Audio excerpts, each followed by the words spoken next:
Afternoon, Michelle. Thanks for joining us today. It's lovely to see you. How are you doing? I'm good, thanks, Colin. Nice to be here with you. How are you doing? I'm good, thank you. Michelle, you're a qualified fitness professional. You're a successful businesswoman and visually impaired. Would you like to share a little bit about your story with us, about your journey? Yes, well, I started my company, Michelle Felix Group, because of the lack of exercise to music that was audio described for visually impaired people. I had attended many exercise to music classes.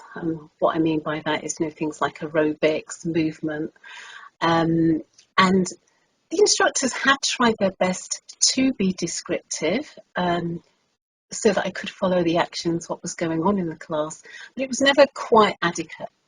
So I felt, I could do something about that. Excellent. So you must have trained at some point to be a fitness instructor. How did you find that process of training to be a fitness instructor? Okay, so I did the Instructability scheme, which basically was an invitation for people with disabilities to enter the fitness industry and to be positive role models. At the time, I did my gym instructing along with my level 3 disability and exercise qualification. There were challenges along the way in terms of accessibility, in terms of not being able to access the course material, which were mainly PDFs or hard copy books. That was one of the barriers which I had to get over. For my exercise to music exam, I had a spotter. I was the first visually impaired trainee instructor.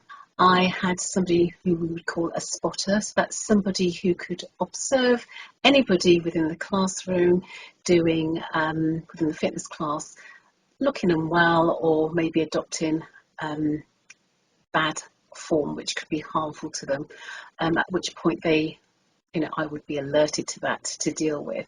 That's amazing. It's great to see that you've been through that journey, also been a role model for others, hopefully, as well, that would like to be qualified and visually impaired as well. I'm sure the training providers learnt a lot from the experience and the feedback that you've given them as well within that. So what sort of reaction do you get when you tell people you're a group exercise instructor?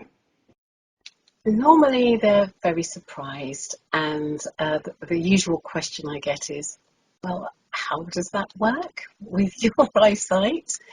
And I think it's really because people are not aware that it is possible to train with the right support in place, because it's not that I have a disability which prevents me from doing it. It's more about the environment needing to be suitable for me to be able to undertake the training. So yeah, usually they're surprised. That includes disabled people as well, who just aren't aware that it is possible. It's possible. It's always possible. There's so many things out there today, whether it be technology or just simple workarounds, which can be put into place just by having a discussion. Yeah, exactly. I think it's just asking the question, isn't it, and having that open conversation about how we can help and what can we do to support you in achieving your aims, isn't it, really? And another thing that's just come to mind, and this is about accessibility with the training. One thing that was very, very useful for me when I was doing the training was we had a model skeleton in the classroom, and it was great because where I may have struggled with the anatomy and physiology to see things, I could just touch the skeleton, and I could, it was tactile learning. So there's lots of different ways we can. Definitely. Well, I'm not sure about touching a skeleton. I'm not sure I'd be able to. It wasn't a real one, honest. That's what they told you. You feature as a case study in the guide, so thank you for coming forward and helping us with that. So what would you say to the training providers that are reading that guide? What would you say to them? What are your main points that they could do to help people who are visually impaired access their training? I would say definitely have a read of the guide. Even if you've had some experience of visual impairment before or any other disability, you know, I think there's always something to learn, and a refresher is always good. There's information on how to make the training environment accessible to people with disabilities. It includes course material, reasonable adjustments, so many things. I would say definitely have a read.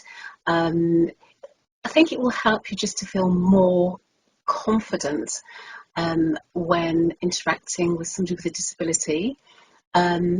Just to know that, we're all people, and just having that awareness, I feel, will really just give you the confidence to just go for it, make your organisation more accessible.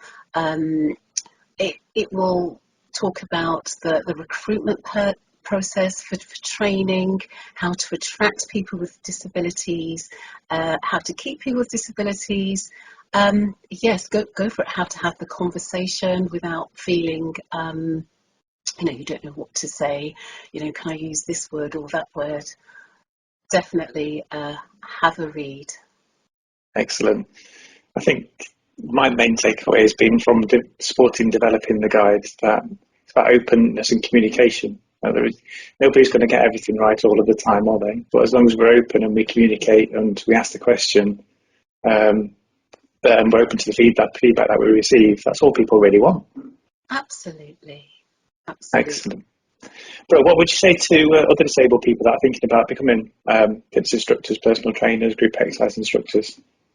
I would say really consider it.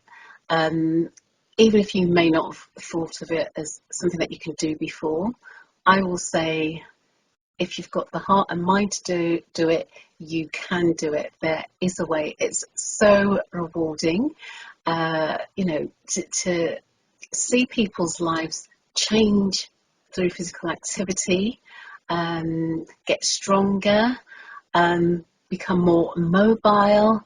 For some people, there's even just having the social interaction is such a biggie. Very, very rewarding. You can do it. Excellent. I completely concur. It's such a rewarding profession. It's such a rewarding position to be in when you're training people to help other people as well. Absolutely. Excellent. Well, that's the end of the questions. Thanks for joining us today, Michelle. Really appreciate your thoughts and your feedback on this guide.